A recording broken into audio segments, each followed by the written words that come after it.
รายการต่อไปนี้เหมาะสำหรับผู้ชมที่มีอายุ 18 ปีขึ้นไปอาจมีภาพเสียงหรือเนื้อหาที่ไม่เหมาะสมด้านพฤติกรรมความรุนแรงเพศและการใช้ภาษาซึ่งต้องใช้วิจารณญาณในการรับชมผู้ชมที่มีอายุน้อยกว่า 18 ปีควรได้รับคำแนะนำคำเตือนเรื่องราวและเหตุการณ์ต่างๆในซีรีส์เรื่องนี้เป็นเรื่องสมมุติที่สร้างขึ้นเพื่อความบันเทิงโดยมิได้มีเจตนาที่จะทำให้เกิดความเสื่อมเสียหรือชี้นำให้เกิดทัศนคติในทางลบต่อบุคคลใดโปรดใช้วิจารณญาณในการรับชม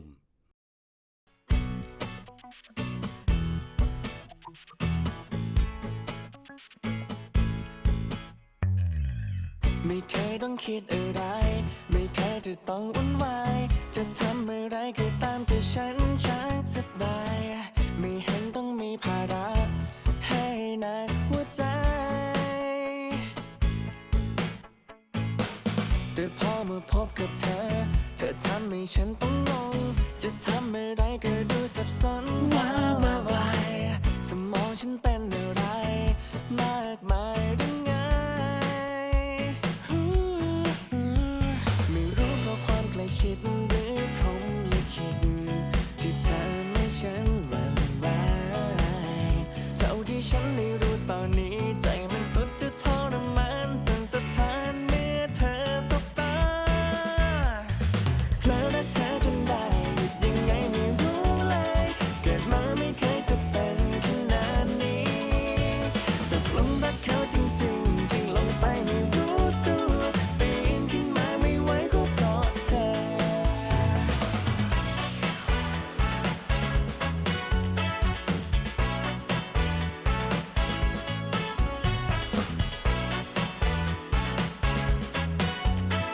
ปีนขึ้นมาไม่ไหวก็เพราะเธอ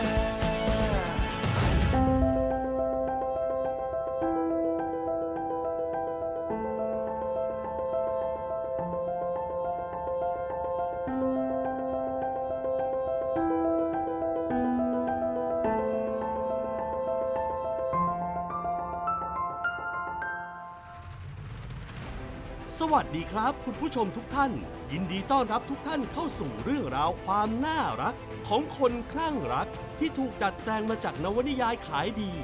และตอนนี้เราได้นำมาทำเป็นซีรีส์เพื่อให้ทุกคนได้ติดตามกันแล้วครับมีทั้งความสนุกเศร้ารักโรแมนติกจะฟินจิกหมอนขนาดไหนต้องรอติดตามกันได้เลยครับ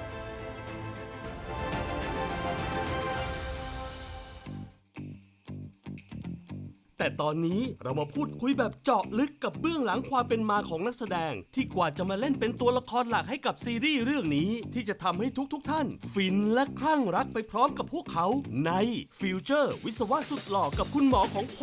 มสำหรับบูมครับบูมเล่นรับบทเป็นฟิลครับก็เป็นวิศวะปี2ครับผมนะครับเครื่องกลปี2คาแรคเตอร์ก็จะมีความเป็นเด็กหน่อยจะออกแนวงอแงโหยหาความรักหน่อย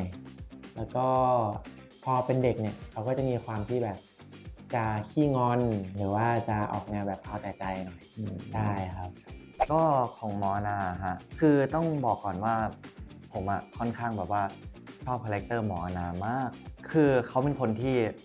รักใครก็เจ็บแต่ว่าให้ใจใครไปก็แบบโดนทำร้ายมาอะไรเงี้ยแต่สิ่งที่ผมรู้สึกว่าตัวละครเนี้ยน่าสนใจคือต่อให้เขาเจอรักที่แบบผิดหวังมาขนาดไหนอะแต่เขาก็ยังกล้าที่จะเปิดใจแบบเหมือนเขามีความเชื่อว่าในโลกนี้มันมีรักแท้พอเขาเปิดใจให้ฟิลอย่างเงี้ยมันดูมีความแบบโอเพนดีแล้วก็แต่มันก็ยังมีในใจที่แบบแอบกลัวนิดนึงอะไรเงี้ยครับเพราะด้วยแบบเรื่องความรักเก่าๆอะไรอย่างเงี้ยส่วนคาแรคเตอร์ถ้าแบบไม่ใช่มุมมองความรักก็จะมีความแบบนิ่งๆสุขุมอะไรเงี้ยซึ่งมันก็แบบค่อนข้างแตกต่างจากผมใช่แล้วก็เขาเป็นคนแบบใจเย็นมากถ้าเทียบกับไอ้หมอนี่ครับผมแล้วก็ความรู้สึกที่ได้มารับบทเป็นหมออนาใช่ไหมฮะรู้สึกท้าทายมากเพราะว่าด้วยคาแรคเตอร์ภายนอกที่มันแบบไม่ได้มีความเหมือนเราขนาดนั้นอะไรเงี้ยครับรู้สึกว่าสนุกที่แบบได้ถ่ายทอดตัวละครนี้มากแล้วผู้กำกับล่ะครับได้มากำกับเรื่องนี้รู้สึกยังไงบ้าง ค่อนข้างกดดันนิดนึงครับโดยพื้นเพครับผมก็ไม่ได้ทำงานกำกับมาโดยตรงเนี่ยครับเรื่องความรู้ในการบอก หรือสอน acting นักแสดงอะไรเงี้ยครับเราก็ยังไม่ค่อยเก่งเท่าไหร่ครับก็ตอนแรกกดดันมากครับแต่พอเราได้มาเวิร์กช็อปกับนักแสดงได้อ่านบทหลายๆรอบเยอะขึ้นเงี้ยครับก็ทำให้กดดันน้อยลงไปเยอะเลยครับเรื่องนี้นะครับมีผู้กำกับ2คนนะครับก็คือผมนะครับแล้วก็นิ้งนะครับทางนิ้งเนี่ยจะดูในส่วนของ acting ในส่วนของบทของอะไรอย่างเงี้ยครับทางผมเนี่ยจะดูแลในส่วนของภาพแล้วก็โปรดักชันทั้งหมดใช่ครับ คือมันเป็นนิยายที่เป็นอาณาจักรเดียวกันครับทั้งวัสรากลรักรุ่นพี่เหนือพระรามแล้วก็มาเรื่องนี้ครับความพิเศษของมันในอาณาจักรนี้เนี่ยคือเป็นเพื่อนกันหมดเลยเป็นเพื่อนเป็นรุ่นพี่เป็นรุ่นน้องมีความสัมพันธ์ที่แบบเยอะมากๆซึ่งที่อ่านมาหรือที่รู้มานี่ว่ามันเยอะกว่านิยายเรื่องอื่นๆด้วยซ้ำอะไรอย่างเงี้ยฮะก็เลยรู้สึกว่ามันแบบรู้สึกดีใจที่แบบได้มาทำต่อในแบบอาณาจักรเดียวกันเนี่ยค่ะ เรื่องฟิวเจอร์นี้นะครับก็ถูกดีไซน์ให้ด้วยบทนะครับมันมีความน่ารักอยู่แล้ว เราเนี่ยดีไซน์เพิ่มเขาเรียกว่ากิมมิคในแต่ละซีนเพิ่มมุมมองบางอย่างของเรื่องนี้เข้าไปครับในส่วนของบทที่มีการปรับกันเล็กๆน้อยๆหน้ากองทำให้แบบเรื่องนี้มันดูสนุกขึ้นแล้วก็น่ารักขึ้นครับ ความยากง่ายนึงว่า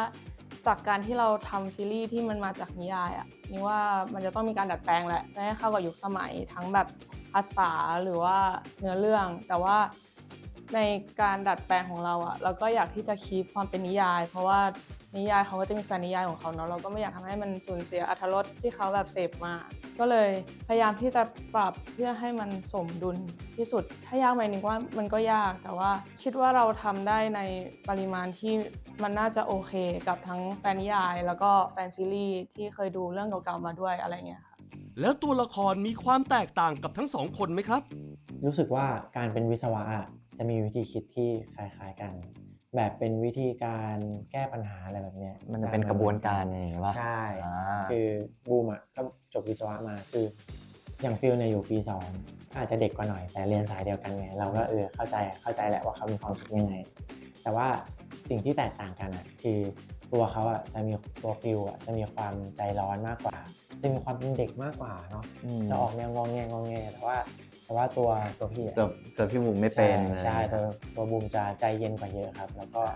จะแบบค่อยๆพูดอะไรเงี้ยจะไม่ออกแนวแบบงอแงแบบทำไมอย่างนู้นทำไมอย่างนี้อะไรอย่างเงี้ยใช่ ส่วนตัวละครหมออาณาใช่ไหมครับพูดถึงความเหมือนกันแล้วกัน คือถ้าเรียงลำดับความสำคัญในชีวิตของเขาเนี่ยผมรู้สึกว่าตัวละครหมออาณาจะให้ความรักมาเป็นอันดับแรกๆซึ่งผมก็รู้สึกว่าตัวเองก็ให้ความสำคัญในเรื่องความรักมาเป็นอันดับแรกๆเหมือนกันใช่เพราะอาจจะแบบมีความเชื่ออะไรคล้ายๆกันอะไรเงี้ยใช่ครับส่วนความแตกต่างก็อาจจะมีทั้งแบบช่วงอายุอะไรเงี้ยพอช่วงอายุมันแตกต่างกันเนี้ยวุฒิภาวะเราไม่เหมือนกันละใช่ผมก็รู้สึกว่าแบบด้วยความคิดของหมอนะที่โตกว่าเราอะไรเงี้ยอาจจะแบบรับมือยากนิดนึงแต่ถามว่าทำได้ไหมก็เต็มที่นะฮะ ตื่นเต้นไหมครับกับการทำซีรีส์เรื่องนี้ ตื่นเต้นมากค่ะตื่นเต้นตั้งแต่วันที่พี่แบงค์โทรมาแบบอยากให้ชวนมาทำเรื่องนี้เพราะว่าเราเคยทำแบบวัสรากลรักรุ่นพี่แล้วก็เหนือพระรามมาเนาะแต่ว่านิ้งก็ตกลงเลยทันทีเพราะว่าคิดถึงบรรยากาศเก่าๆคิดถึงนักแสดงเก่าๆเพราะว่าเจ้าฟิวเนี่ยก็เป็นตัวละครที่เราเจอกันตั้งแต่แบบเรื่องแรกๆเรื่องกลรักรุ่นพี่เหนือพระรามหรือว่าทศราอะไรอย่างเงี้ยฮะก็เลยรู้สึกว่าอยากที่จะกลับมาเจอน้องๆแล้วก็อยากที่จะทำให้ทุกอย่างมันคีปความที่แบบกลิ่นอายเก่าๆให้ได้มากที่สุดทั้งแบบโลเคชั่นหรือว่าทั้งภาษาการพูดเนเจอร์ของน้องที่เราก็ทำงานร่วมกันมาแล้วเนาะมันก็จะทำงานกันง่ายขึ้นปรับอะไรที่มันเหมาะกับตัวน้องมากขึ้น การได้เล่นซีรีส์คู่กันเรื่องแรกรู้สึกยังไงบ้างครับ ก็เอาพี่บุ๋มก่อน โอเคก็ความรู้สึกเหรอตอนแรกสุดเนาะ ครับ ตอนแรกรู้สึกกังวลใจเพราะว่าเป็น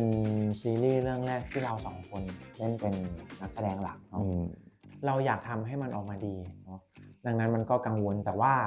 ด้วยความที่เราสองคนอะสนิทกันอยู่แล้ว ใช่ ดังนั้นความกังวลนั้นมันก็ค่อยๆหายไปตั้งแต่เริ่มเวิร์กช็อป ใช่ ใช่ ด้วยแบบระยะเวลาอะไรเงี้ยครับที่เรา ใช่ แบบมีค่อนข้างเยอะ เอาจริงๆ ตอนแรกตอนผมแบบรู้ว่าตัวเองได้รับบทนี้อะไรเงี้ยผมก็รู้สึกแบบโหเราจะทำได้เหรอมันเป็นแบบหมอปี 5 เลยนะแบบอายุอะไรเงี้ยความคิดมันไม่เหมือนเราเลยแต่ผมรู้สึกว่าด้วยระยะเวลาในการเวิร์กช็อปของเรามันมากพอ มันก็เลยทำให้ผมแบบ